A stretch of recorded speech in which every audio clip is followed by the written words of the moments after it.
Welcome to Hello Chaos, the show where founders, innovators, and chaotic minds get real, get unfiltered about the mess, the magic, and the mayhem of entrepreneurship. I'm Jennifer Sutton, or JJ as my friends and family call me. I'm your host and fellow work in progress. And today we have Lindsay Hancock, the founder of My Better Batch, which is a clean ingredient cookie mix company on a mission to make better than homemade cookies easier and more accessible. And Lindsay, you were a former executive of Kind Snacks with over a decade of experience building and scaling better for you food brands. And I think I told you before the show, it's like Kind Brands. That's one of my favorite. I mean, I love that brand. So amazing to have you on the show. I'm so excited to hear your journey of how you started My Better Batch. Well, thank you so much. I'm so excited to be here. The name of your podcast, fits my life to a T. So I couldn't be more excited to sit here and chat with you this morning. Oh, I'm so excited. So, well, tell like what inspired My Better Batch? Yeah, so it actually started out of an attempt to tackle the classic mom guilt feeling that many of us know too well. How I, many sh- kids? I have two boys. They are now 17 and 13. Nice. But when they were young, I was on 120 flights a year. I was never in the Wow. places that I felt like I needed to be, with the people that I felt like I needed to be with or wanted to be with, really. Yeah. And so at the particular time in my life where I decided to start My Better Batch, I was juggling a lot. I found myself going through a divorce that I didn't see coming. I made the decision to step away from Kind after our company had been acquired by Kind. And I spent about 2 years with them. And I was trying to figure out the age old question, like, what do I really want to be Right. when I grow up? Which is kind of an odd question to ask yourself at 40.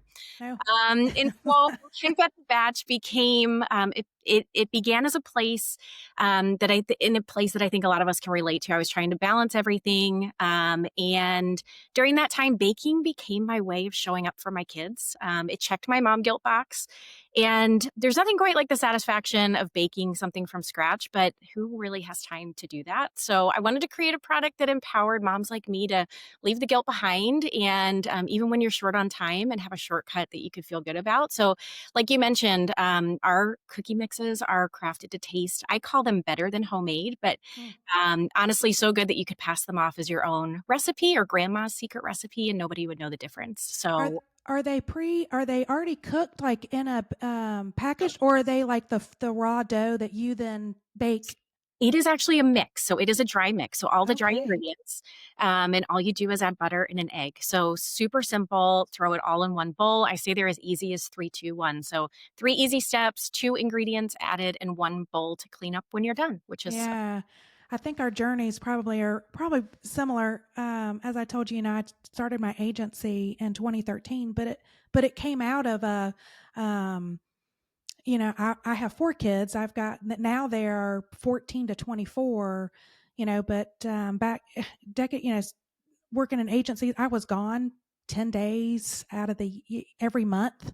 Um, and my youngest at the time was a year, and I was missing.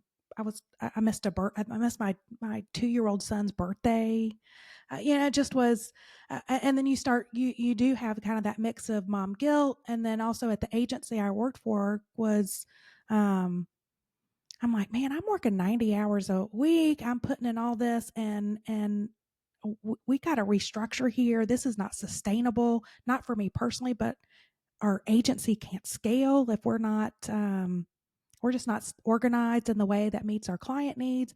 And it was just interesting, like everything kind of when I'm having those thoughts, and then I was told that, which you'd appreciate this, that I was title and salary capped, because my next level was at like a VP level that had only been held by men in the company.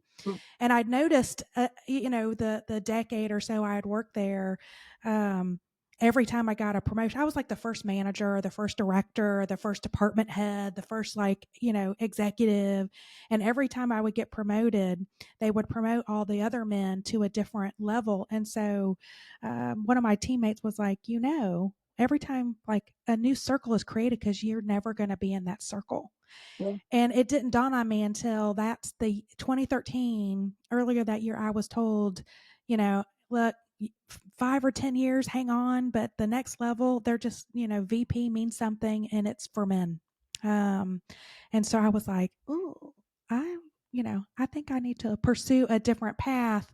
And, and it just happened within that year, things align, things happen for a reason.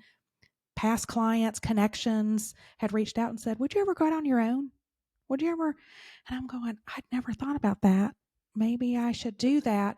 But Yeah. it was, one of those, it's like, I ended up taking 2 contracts, left the agency, and just said, I'm going to give myself a year. I'll work these 2 contracts. But it was the freedom to be able to make who I want to work with. I got to do more with work from home. Um, and but then the agency kind of exploded, and now I'm like, oh, did I really?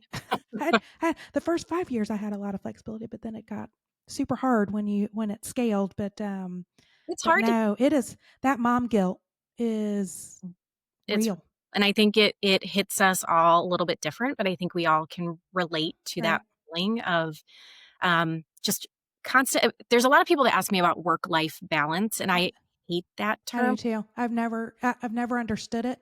It does There is never, in my mind, Yeah. there's never balance. You're always feeling a pull of one side or the other, and you're Right. always feeling like one of those sides is getting more of your time and That's energy right. than the other. And you have a guilt on Yeah. both ends. I just say I'm constantly balancing the imbalance, Yeah. because there is never a balance. It's like, and you just have to be okay with your choices. I mean, and Absolutely. it's, and I've said this on the podcast, the last few years I've kind of gone through, I call it a coming of age story in my 50. When I turned 50, it was like, that was my coming of age Yeah. story, because I started the company, I was in my early 40s.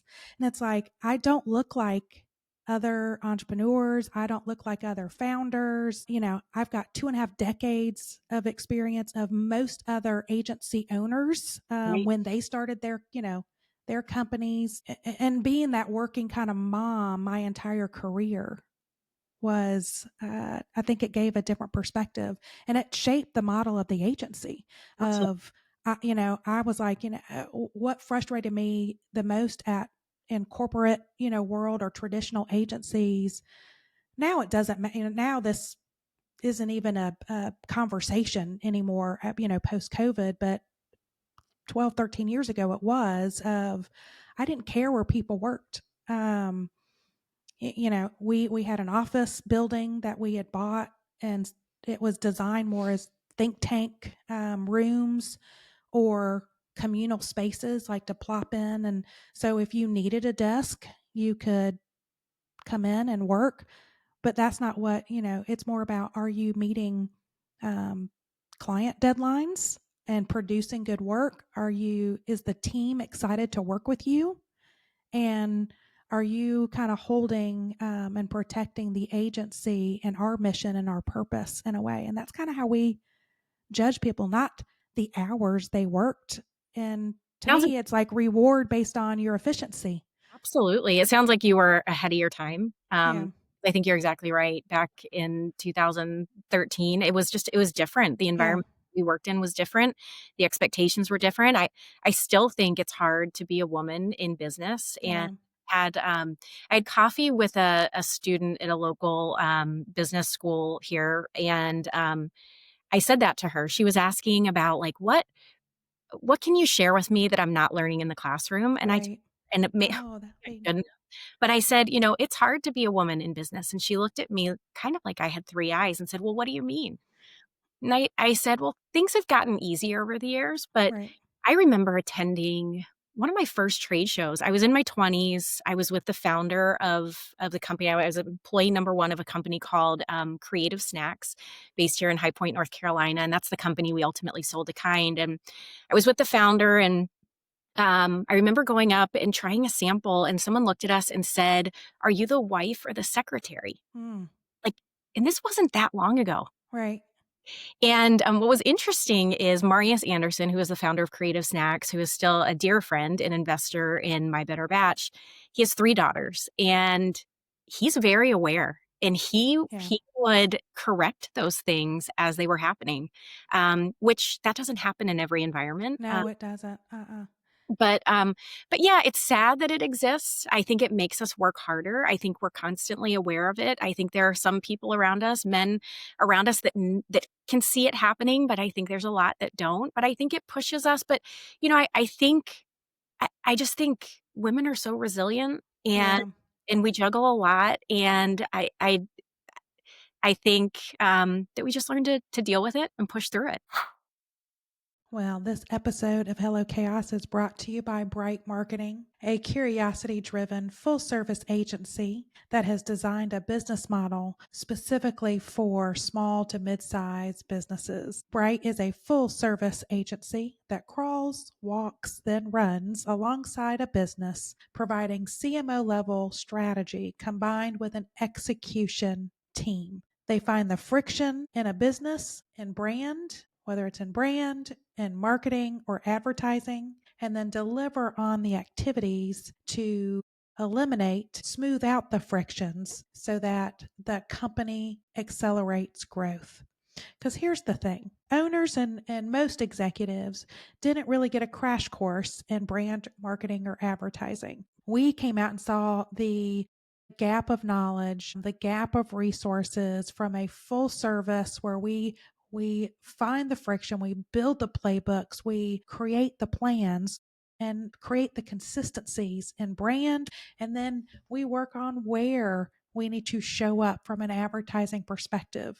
And as we are building the advertising program, we're also looking to see how do we create the marketing engine, the ecosystem, and kind of build that the program so the business is scalable and it accelerates growth. So if you're curious to learn more, head over to our website at gobrightnow.com or send an email to hello@gobrightnow.com.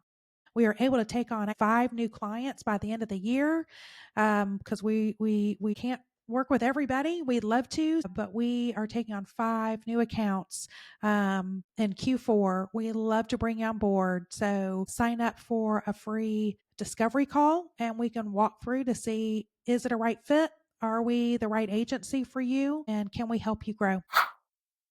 Right. And we, building our own community Yep. and empowering. And, Yep. even the language and I call it the kind of the micro aggressions of even from other women, like don't use language to describe another or woman. Mm. If you dislike them or if they rub you the wrong way, from a leader, like if you're critiquing a leader, don't use things like, well, I don't like how they laughed. I was like, that is, you be more substantive, because it creates an environment that we're only being judged by the surface Yeah. and not what we bring to the table. And um, and we've got and that takes all of us to do, to empower. But yeah, I, I, I've had those conversations with students, here in Furman or at Clemson, where they've asked, female students, and I was like, your generation and Chandler's generation, you are Gen Z, right? No, you're millennial. You're straight on millennial. Now I'm like, Right. forget where the barriers are. I mean, so the millennials really paved so much, I think, of um, individual power, especially the female founders and entrepreneurs in that Mm. millennium. Um, what am I? I'm lost my word. Yeah, generation versus I'm a Gen Xer, and we were told we have to assimilate. Mm. We had to um, not be masculine, but to not be feminine. Mm. Yep. And I don't know if that's how you experience in your journey in corporate, but it was like you needed to wear the suits. We were told you needed to wear. Um, I worked for a healthcare company that we like you couldn't even wear pantsuits. Mm. Like And women, women could only wear and had to wear pantyhose, no open toe shoes. Well, thank God Um, all of that has changed, huh? I know. I'm sitting there going, this, and I remember thinking when I was in my 20s, way back, like, this is crazy. And it's like, but you have to look like, if a man has to wear a gray suit and a tie, you have to come with the equivalent. Mm. And that even happened in creative agencies. Like, I've only been on, agency side. But it was, you had to look like, just a female version of your male counterpart. But Yeah. you always had to work like twice as hard, three times as hard, kind of prove yourself that you were worthy to be in the room. Mm. Um, but it made us, I think it made me better as a person, made me Absolutely. better as a founder and entrepreneur, because what I learned from asking questions, being curious, and really just observing, how to handle situations. Um, but and I don't know if you face this. Coming out of under somebody else's brand and into your own, the vulnerability and the nakedness, I that was a aha, like a surprise to me. I wasn't expecting, because I'm like, I know I own a court, I own a boardroom. Like, put me in, I can succeed there. I know the language. When I then started the agency, it was, um, I had never felt as much bias because I was a woman, Mm. and like blatant of, uh, hey, I want to give you this work. I mean, there were some that flocked. Like, I took a lot of business from the agency I came from, because of I had built a reputation and credibility, and but there were some that were, you know, I can't sell you to my board. Hmm. I was like, what do you? Because I'm a startup, like, I've only been in business for a year or less than a year. No, because you're a startup and a woman. Interesting. I can't risk taking our budget and giving it to you, even though I know you would do it. I know, but I can't sell it to my leadership Hmm. and my board of directors. And that was kind of like the first, what? That is crazy. Like, Right. I'm not a 20-year-old startup agency. I'm like, you've known me for 15, like, I know your board. Um, they're like, yeah, I can't do it. We're not ready. Or when I bought our building, um, in 2014, I had people reach out and they're like, oh, so you're like a real business. And I was like, yeah, what did like, what do you think I've been telling you for a year, pitching to you and, trying to win your business? And they're like, yeah, I just thought you were, just a stay-at-home mom, just wanting to find a gig, Yeah. because that's what I'm used to with, like, the women that run church marketing, or in their circle. And I'm like, I don't know any agency owners that are women. And I'm going, looking around in our little community of Greenville. I'm like, there are 4 agencies that are of significant size Yeah.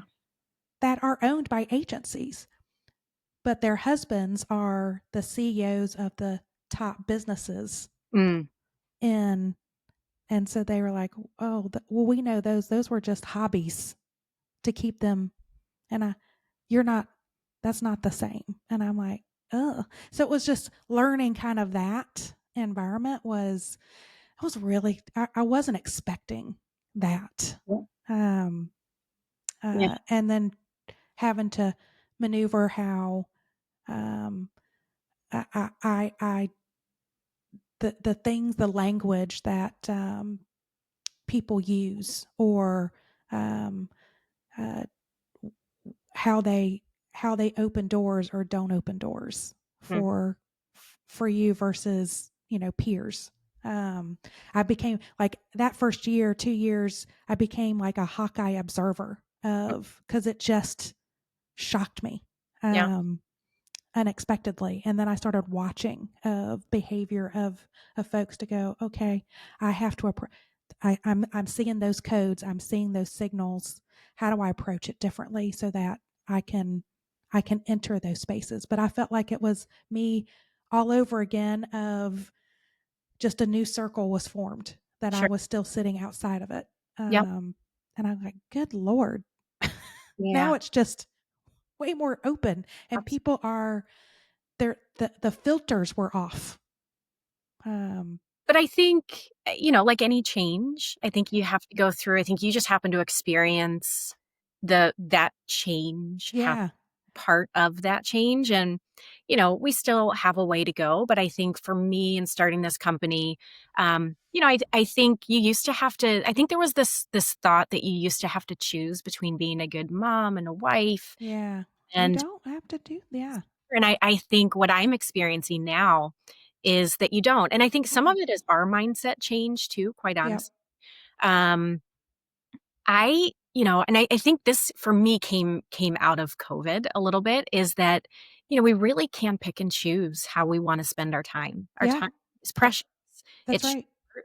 And, while we were all going through what was such a difficult time, um, it did put in perspective that that that fact that, like, you do choose where you spend your time, and you can choose to play it safe. And I could have chosen to stay where I was, and I was with, I mean, at that time we had just sold the company to Kind. My responsibility was kind of integrating the two companies into one. Kind for me was a huge company. Yeah. um, and their process and ways of doing things were just entirely different than what I was used to. There was lots of opportunity for advancement. I describe that time for me as, both professionally and personally. I felt like things were crashing down. Mm, It didn't feel right for me. I learned right. a lot during those 2 years, but it didn't feel like it was the right environment for me. What I learned, which was really valuable to learn, that I am a more entrepreneurial minded person. Well, you said that you started with the Creator Brand when you were in your 20s, so you all you know is startup. I was very fortunate. So out of college, I started working at the corporate office of the Fresh Market, which is based here in Greensboro, North Carolina. Yeah. And at the time, they had 35 stores. When I left 6 years later, they had 95 stores. I only knew thriving, growing companies. Yeah. And so in 2009, when I decided to leave the Fresh Market, I joined a startup. It was a guy that I had worked for at the Fresh Market, and he had started a company called Creative Snacks, and we did trail mixes, nuts, granola Mm, confections. If you've ever gone into a Fresh Market and scooped your own trail mix, we did about 90% of the bulk foods that went into that bulk set. yeah. And so that was really an opportunity for me to get my feet wet and what it means to be part of a startup. With the Fresh Market, we were a growing, thriving company, we were in very entrepreneurial in spirit and how we ran how the company was run. But then Creative Snacks was really my opportunity to put what I had learned into practice. I did just about everything there was to do there, including getting certified to drive a forklift, which Ah. that was really cool for my boys. That was probably the coolest part. But it's that mindset that you do whatever it takes to get the job done. That's right. If that means driving a forklift to load trucks at night Right. because there's nobody else to do it, that's what you do. And so, that opportunity. So for the next 10 years, 2009 to 2019, when we sold to Kind, Mm. I was part of every facet of that company, which has really helped me in starting my I own was brand. gonna so, I mean, so you really had that pay what do you what was a shocking thing to you or any surprises of, um, okay, now you were under that brand, now this is your own brand. Yeah. Now you're the face of this brand, and you're doing it on your own. Yeah. So, was there any kinda perceptions that you might have had that were broken, myths that you were like, "Yeah, this is these were some big surprises for me." So one of the things that stings a little harder when it's your brand versus working for someone else is that it's your money on the line. Yeah. Yeah, I have some investors, and but really at the end of the day, it's when it's your money, it feels a lot different. Yeah, oh, yeah. So there's a little bit more on the line. I was super fortunate that I had the opportunity to work for a founder who really taught all of us that he wanted us to treat his company as if it were our own. Mm, So, and that's kind of what I abided by, and the mindset that I had during those 10 years is, I really took like the decision. So I think that kind of eased that transition. Is I'd always had this mindset that like it is just a sense of ownership right. that may not be present in working for a larger company, or even in startups, depending on what your leadership looks like. And so that I think did ease the transition. Mm, I think one of the other things is just there's loneliness that comes yeah. in an entrepreneur, and I think that's just part of it. I think typically we only talk about the rainbows and unicorns and great Right. stuff that comes with starting a company and seeing it thrive and grow and everything. But I think the real is that it is lonely and it is Hmm. hard. And some days you do look in the mirror and say, like, "What on earth was I thinking when I thought that this would be a good idea?" Right. Even I've had when several of those moments. yeah, yeah, so Yeah. And, somebody, because I've had to learn this. It's been my, like the last post COVID, were really rough, for a lot of us, and especially, marketing agencies, and how to pivot and all that.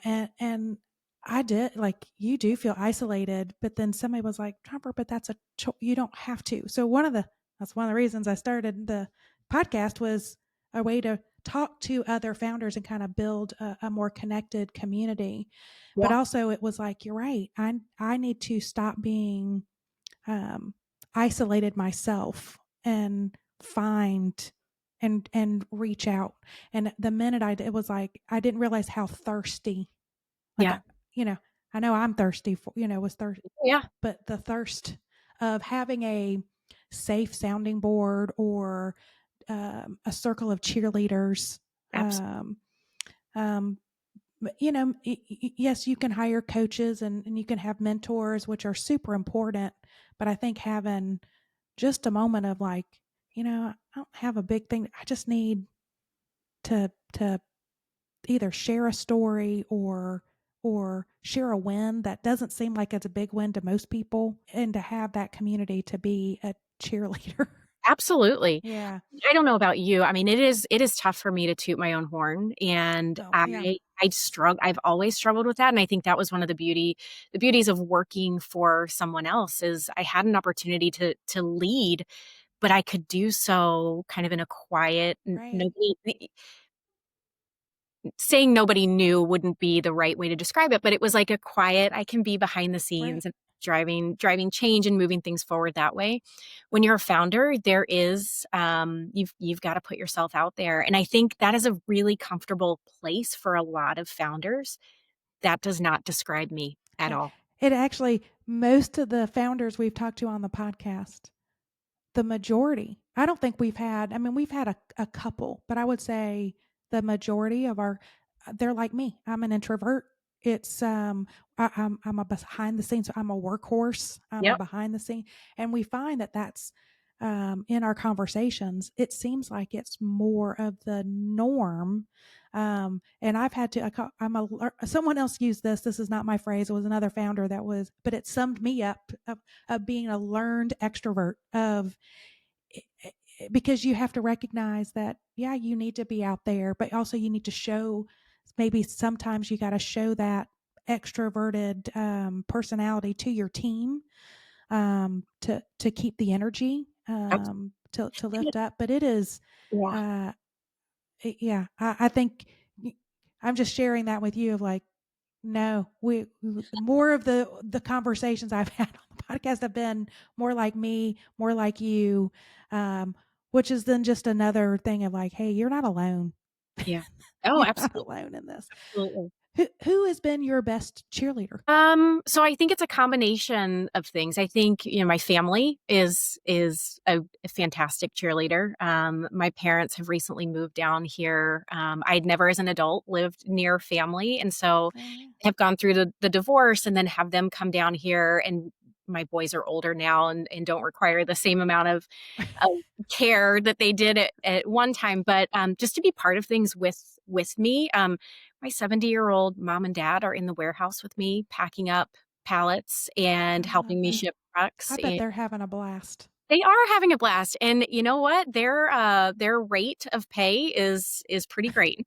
It's working out for everybody. It's love investment. That's what That's that is. exactly right. Yeah. And so certainly my parents, my boys, my youngest son Jackson is 13, and he's my hype man. Mm, I actually took him with me this week. We had to drop off some samples at the fresh market, which was like a super full circle moment for me. yeah. And but just allowing him to experience some of this with me, and they are the reason why I'm doing this. I want to be able to show them that even when things are tough and don't go quite the way we had them planned. I'm a planner. I like Yeah. to have everything in order. And when, in 2021, when things were kind of falling apart, I felt very completely out of control, but taking that and kind of harnessing that and turning it into something positive. I wanted them to see we all lived it and we all experienced Yeah. it together. And I want them to see that like you really can pick up the pieces and Yeah. move on. That's And right. and those puzzle pieces that kind of the way that I'm a very visual person, but those puzzle pieces fell out on the table and they're going back, but they're just going back into different places and it's better. Things are better Right. for our Yeah. family. So yeah, so I think family and then friends and I have an awesome and supportive boyfriend who has been very involved. Again, comes with me to trade shows and just he is excited and just about the brand and the potential. And then just friends and mentors. I have a group of incredible investors who believe in me. And that I think means more than believing in the company. Yeah. So it's not just that they believe that we have an awesome product and there's an opportunity for us to be able to grow our presence on the shelf and really define what baking looks like. Right. What baking looks like, but they believe in me and that I can do it. And so that is that's been amazing. That is amazing. Was one of them the original founder of Creative Brands? Is that Yeah, Creative what Snacks. Yeah. those Creative Snacks? He and I have worked together now for about 25 years. And I was 12 when we started working out. Just kidding. But yeah, absolutely. So had an opportunity to work together at the Fresh Market, had an opportunity to work together at Wow. Creative Snacks, went through that acquisition together with Kind, and now he's part of this journey with me, and so that means so much. Yeah, it's like he's almost like carrying on it's his own legacy, right? Well, Yeah. I called him yesterday or 2 days ago. I was sharing some news with him, and he answered the phone.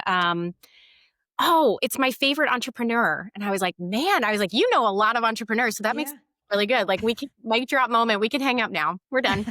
So, I mean, doing packaged goods, especially food packaging, food goods, um, what's been the most challenging part? Has it been the ingredients and dealing with all of the regulation and any of that, or were there other bigger challenges that you had to face? So in food, there's a couple different ways that you can organize your business. At Creative Snacks, we were vertically integrated, meaning we had packaging lines. We were packaging in our facility. We were procuring ingredients. We were packaging those ingredients. We were shipping those out from our warehouse. But many food companies operate by using a co-packer. And so really the brand is almost like in your world, it's almost like a sales and marketing organization Right. organization. And then the operational piece is managed completely separately in the utilization of a co-manufacturer. The beauty of using a co-man is that there is no investment in warehouse, Ah, in people to work the lines, in equipment, in learning the equipment, in the certifications that are required for food manufacturing. And so, but so there's pros and cons to both of these different ways. I've decided I use a co-manufacturer, but the toughest part for me was finding a co-man out there that would be willing to work with a startup. ah, Really is not an appetite for the big. So, I kind of put them into small, medium, and large buckets. There's a lot of smalls out there. There's a lot of larges out there. Kind of hard to find anybody in that medium bucket. The small guys are great and very much willing to talk to you. The problem becomes when you land a national account, Mm. you almost have to start. There's a potential that The you have, scalability is right? really hard. Really important to me in making sure that our foundation was set up right, was finding a co-manufacturer who had the ability to scale, that was willing to work with my better batch. And so that process it took much longer than I anticipated. Mm. I put together a list of 25 or 30, worked my way down the list. Half of them impossible to get a response from. The other half, it was like, oh, that's nice, but we Call have. call me when you get a little bit big. Yeah. And so I had kind of narrowed the list down to 2 or 3, but wasn't feeling great about it. And Mm. so I decided to I think the easy thing to do in an effort to be able to keep things moving forward would be to just settle. I didn't want to settle. And Mm. so I kind of hit pause for a minute and went back to my list again, added a few more on there. Actually ended up connecting with one of the companies that didn't respond to me the first time. Mm. And what I realized was that, just sending an email or cold calling wasn't going to get the job done. I needed to get them on the phone. I needed to Yeah. get the right people on the phone, and I needed to sell them, not as much on my better batch and what we were going to do, but more on me, who Right. I am and what I've done. And then kind of let that kind of lead into why I'm starting my better batch and how we're going to be different and who I have on my team and what our sales plan it looks like what is our strategy. And so that approach, it took me a while to figure out Right. to take on a different approach, but that approach ended up really benefiting me. I also got super creative with my stalking skills, LinkedIn stalking skills. There were companies that wouldn't respond. I found the CEO on LinkedIn. I pinged them and said, "Hey, I'm Lindsay, blah, blah, blah. I'm starting this company. I would love to be able to speak to your team." And that actually got the connections made too. So Nice. I think my encouragement for other people in a similar boat, and I think this applies not just to food, but in any business, is if you're not getting the ear of the people that you feel like you deserve to speak to, um, like hit pause and try again and be creative. That's Refine your pitch. Look at it from, and we've heard that before, and I think it just uh, to like amplify that message. People, whether it is investors, we've always said, investors are investing in you, absolutely. not the idea. Yes, but it's really, if they think the idea is great, it's really, am I going to give that person, the time? And I think partnerships and And um, those relationships, it's the same thing. I People think do business with people. that's exactly right. And Yeah. I think, but you've got to have that door open to be able Yeah. to tell that story, and that's the hardest part. And I think it's so easy to sit behind the computer and shoot off emails and hope that you'll Right. get lucky, and sometimes you do, but I think in most cases, you've got to be creative in your approach with finding those people. Yeah. And just like you said, have the perseverance. Be bold. That's right. Yeah. Yep. Um, that's interesting.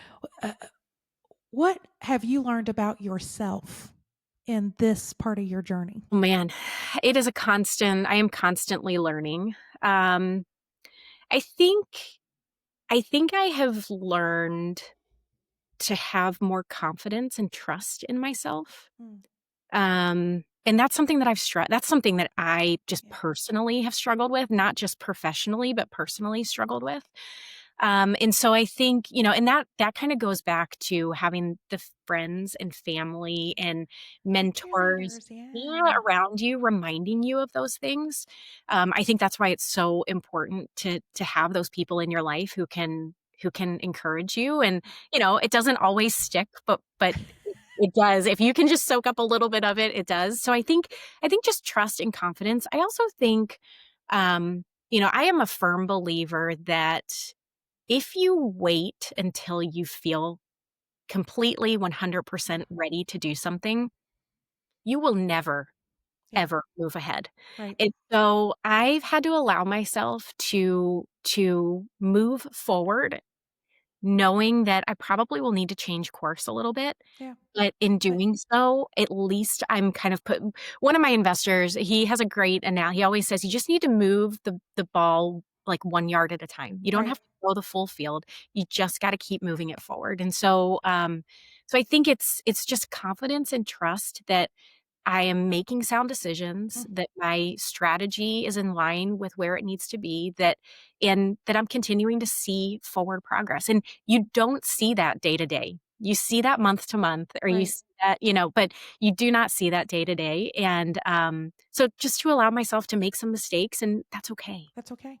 Yeah, It's yeah, we don't call them failures. They're just lessons learned. And you're right. Just move it ahead. Because sometimes you've got to test like, okay, is my strategy on? You right. know? And sometimes just moving just those the inches of like here was my pitch. Okay, this is not working. I'm instead of just, abandoning it, go, let me refine it.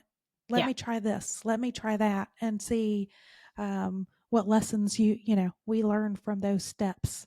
And I think that is a growth mindset, and like I said earlier, I mean, I was so fortunate to be part of organizations that were growing. I don't know that I think I was pretty naive early on to think that that's how every organization, worked. Yeah. That was a No, situation that I was fortunate to be part of. And so but it allowed me to adopt that mentality of, like, that you constantly need to be changing. Who your business is today is not who it was 2 years ago, and if it is, like, that's a little frightening, right, and and so, it's just that growth mentality of, "Okay, like, how do we continue to push to make ourselves better?" right. And know that it's gonna that our businesses are gonna continue to evolve, and we're gonna because the consume for us in food, consumer buying habits change. Ooh, They change. yeah, And we've got you can't think that you've got it figured out and just like one size fits all. Okay, I'm ready to run with it. I think it just right. constantly have to be taking in that data and information to make sure that you're continuing to evolve with those trends and what Mm. customers are saying. Do you think the growth mindset, because it is a my entrepreneurship and innovation and leadership? I mean, it is all like you have to have a mindset. Is that something that I've always wondered this? I'm just curious what your opinion. Are you is that something you learn or is that a natural trait? Mm. So I think I don't know if that growth mindset is a trait. I think there are traits that play into that, and I think that's a really tough question. Yeah, I'm like I've always wondered that. I'm like I'm a curious person, so it's like is this learned? Can we teach this, or is it? Um, do you have to have some kind of innate ability to be able to think that way? I think it's probably a combination of the Mm, 2.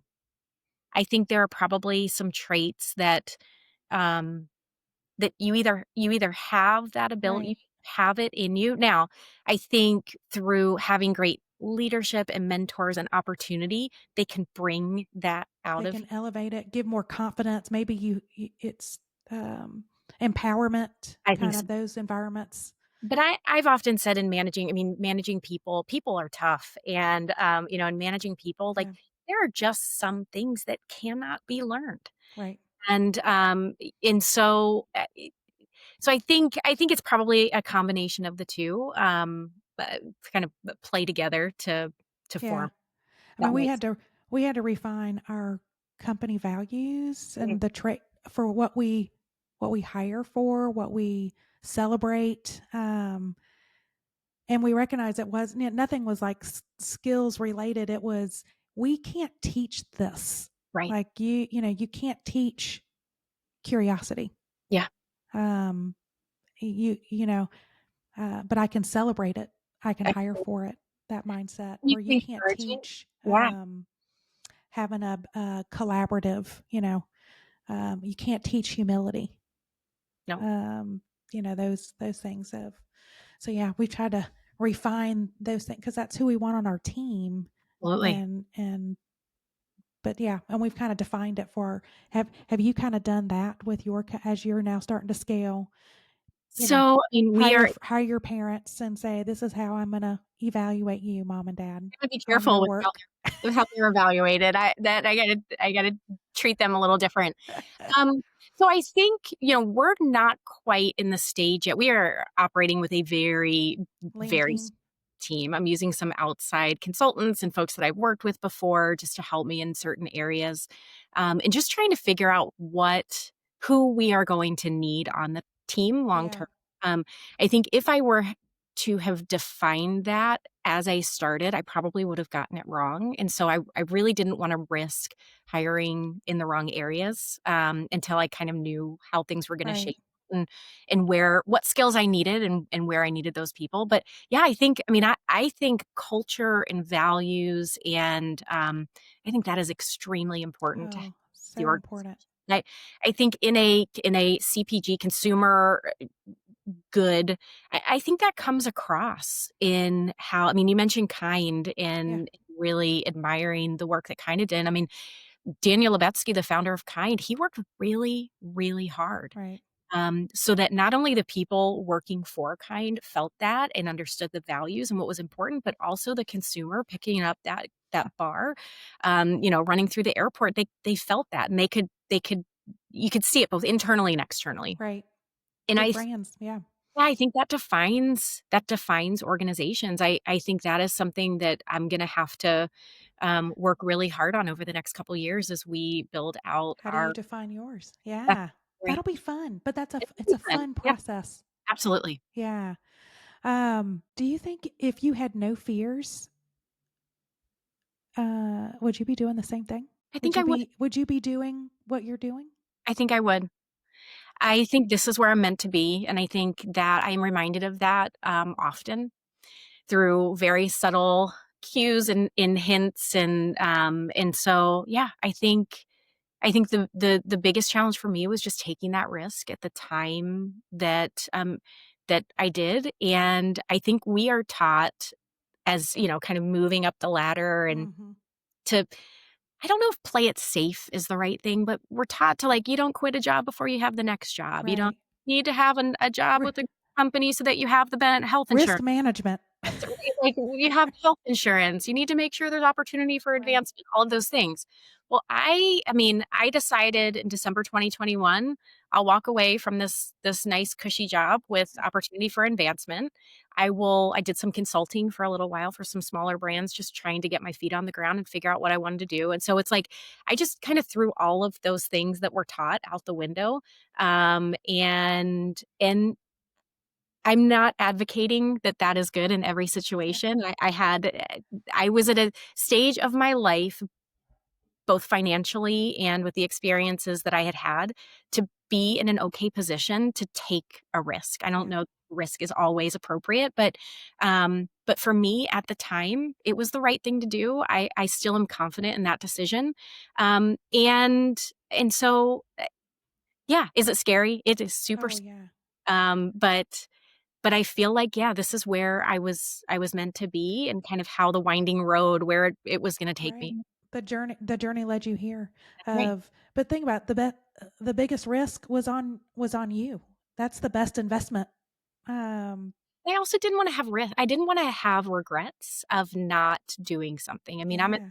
now I'm 44, and it's like I was afraid that if I didn't take that step, that I would never do that, and Right. so it that the ti not only was the timing right and kind of all those other things came together, but it was time to take that risk. Yeah.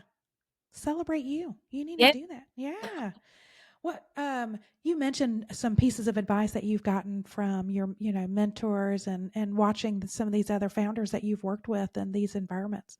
What's the best piece of advice that either you've heard or you've learned that you could share with others? I mean, kind of reiterating what I said earlier, I feel like, don't allow fear of failure to stop you from making things happen. Mm, Um, I think there's a desire to have everything figured out before you kind of take that next step, or, because this is a very vulnerable thing. None of us want to fail. Right. And um, but it's kind of like I compare it to having a baby, right? If you waited until you were ready, I don't know that any of us would have children. Right. Right. And so it's like the same thing. I think um, that don't let the fear of failure stop you from moving forward. Mm. Uh, that that I think is the most powerful thing. And I say that because I need to constantly remind myself Yeah. that. And then also just not to judge your just like I think work-life balance is kind of an odd term and one that I don't love. Success is another word that Mm. has come up recently over the last 6 months a lot in a lot of different environments. And, I think success is a lot about perspective. I Oh, was talking to some college how much students. do They asked me about, like, now that you are so successful, and I'm sitting in the front of that class thinking, I'm the least, like, oh my gosh, if you think I'm successful, we are in big trouble. But them, to them, seeing someone who has started a company and starting to see distribution of their product on the shelf and starting to have these conversations with national retailers, like, that is success. And so Yeah. I I really had to think about that a little bit, because I'm like, I can't believe they're asking me about this. Right. And then in another environment, someone said, like, I am just so proud of your success. And it's like, I'm glad on the outside it feels, and that's what you're seeing. Right. Um, But you're like, I'm not there yet. Like, I know where I need to be. This is a slow process. Selling into retail grocery stores is a slow process. Mm. Oftentimes, it could take 12 to 18 months from the time you pitch your product to the time you see it on the shelf. Yeah. And so it's, I'm in that. We launched April of last year. We are finally starting to see some of the fruits of our labor, um, right now, starting to hit. We Mm. have some incredible momentum in the back half of the year. But yeah, so it was a like that just idea of success that took me back, because I, and I think it means something different to everyone, and I That's think right. really has a lot to do with the lenses that you're looking at it through. And Mm. I don't want to Definitely. discount, like, those college students. I don't want to discount that fact that they, like, that is something these were entrepreneurial students, and it was like I didn't want to discount that. That's what they want to see. That's what they are trying Right. to Well, do. also the fact that yeah, you started the company and you launched it, but you're starting to see yourself on shelves, because it takes years Yeah. Yeah. beyond that. So, those are wins. They are wins. I've gotta Yeah. give myself credit for those. Need to celebrate all the wins. That's right. Um, if we met a year from now, next summer, um, what would I be coming up and popping some champagne for? What would we be celebrating? Well, we would be celebrating, increased retail footprint, increased distribution. Like I said, I mean, I wish that I could share more about our retail partners. We have a a large retail partner coming on board in August, and we will be national Mm. with them in about almost 2,000 locations with some seasonal Fantastic. products, and innovation that we've worked with them on. And and it's not just I'm not just celebrating the big guys. We've got a retailer right here in our backyard. Mm. Um, that is coming on board with us in July. That means so much to me, because I can point people, friends, and family to, like, Yeah. we can go in there and we can celebrate and we can do cartwheels down the aisles and actually see the product on the shelf. So I think it's a combination of just increased retail distribution and footprint. And then I also think it's that we will have taken some steps forward in brand recognition. Mm. Baking, CPG world is tough. Yeah. Consumer product is really tough. There are a lot of brands out That's right.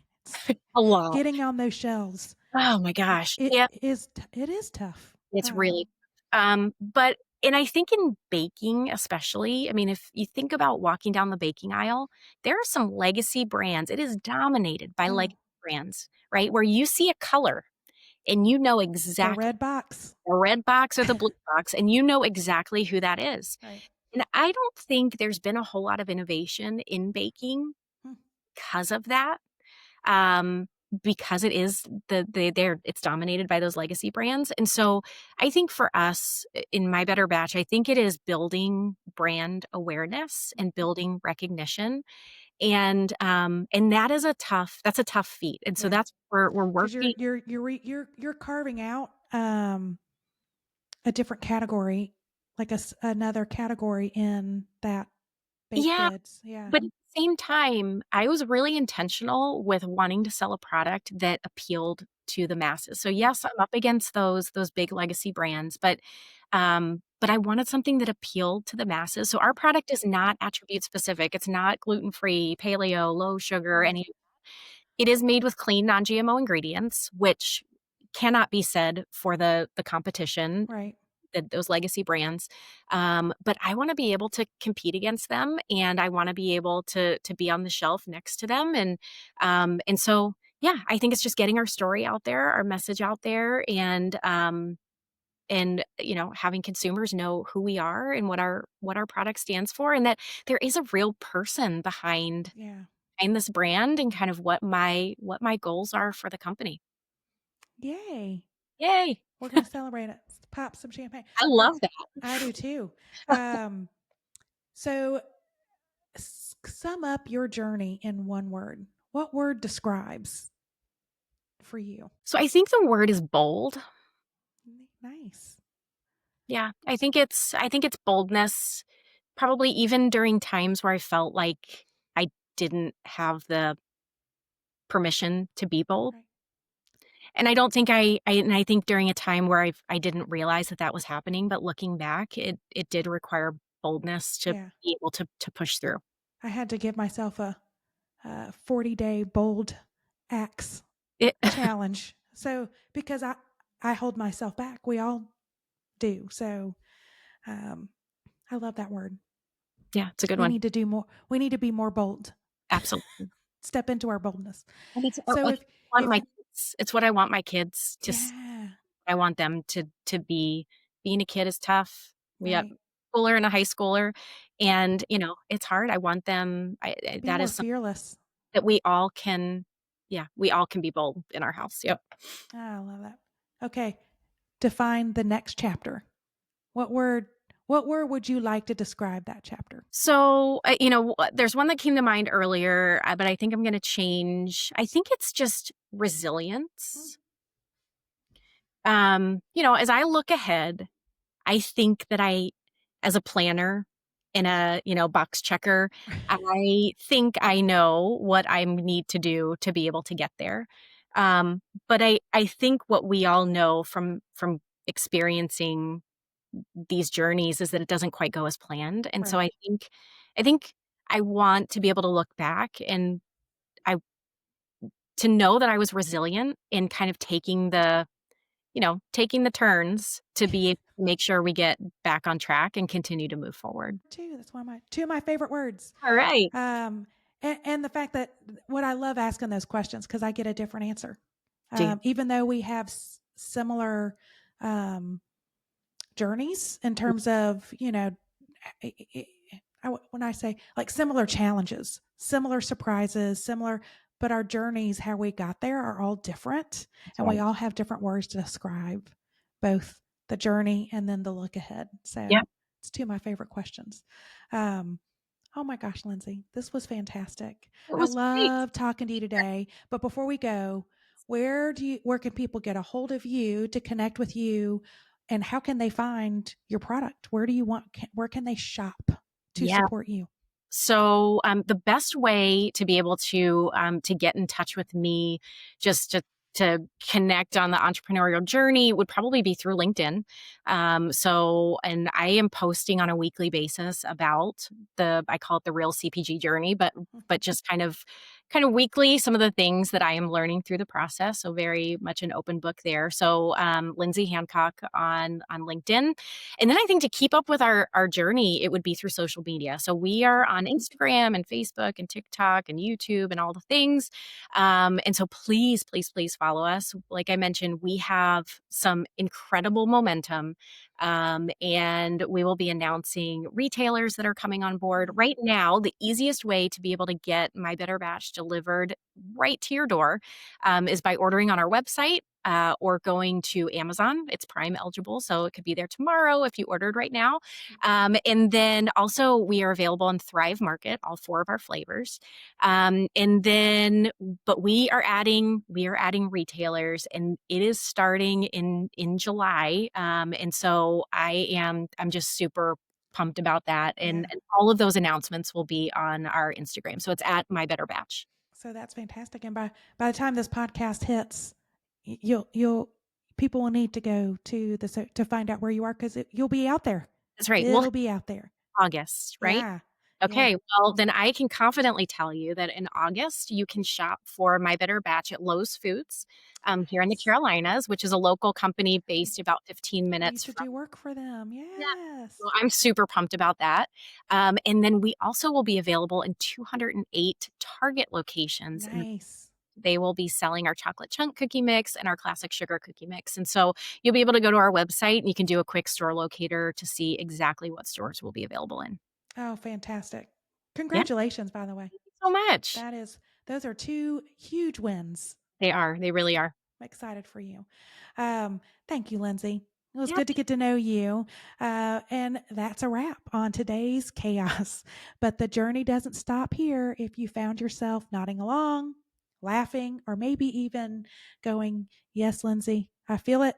I feel your pain." Celebrate your wins. Make sure to subscribe, share, leave us a 5-star review on Apple or Spotify. Or you can dig deeper into founder resources or tools and more episodes at Orange Whip, and that's orangewip.com. And you can find all sorts of stuff there.